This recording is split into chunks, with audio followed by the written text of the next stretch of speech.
Hi, this is State Senator Tony Hwang. One of the biggest issues you're going to focus on in the General Assembly this year will be on land use and zoning. And the focal point of discussion is about local control and home rule of our local municipalities versus the state control over our land use and zoning. It is all about personal property rights, but ultimately it is an impact on how our communities, how we will live, and how our homes will be impacted.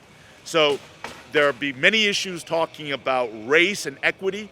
Believe me, as a racial minority myself, such exclusion and bias existed years ago. It would be absolutely unacceptable now.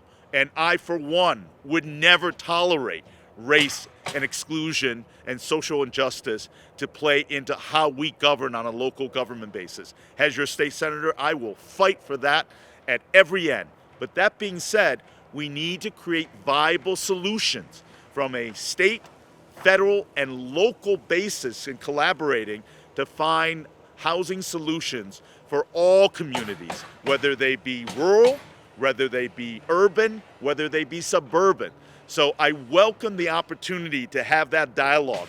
But what you have more than anything else behind me is a visual difference that without local input, the building that you would see behind me could be double the size in scope for high density housing, and there is no local control on that. That to me is unacceptable. That to me takes away the local input and how we govern and letting state control what we do.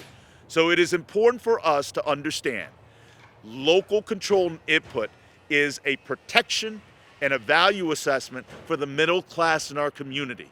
And I will consistently and vigilantly work with our legislators to find solutions that benefit all shareholders, benefit all classes, to ensure that housing is a critical solution to pursuing the American dream.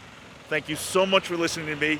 If you want to hear more issues related to land use and zoning in the Connecticut General Assembly this year, visit my site, Senator Hwang, HWANG.com, and I welcome your thoughts and input.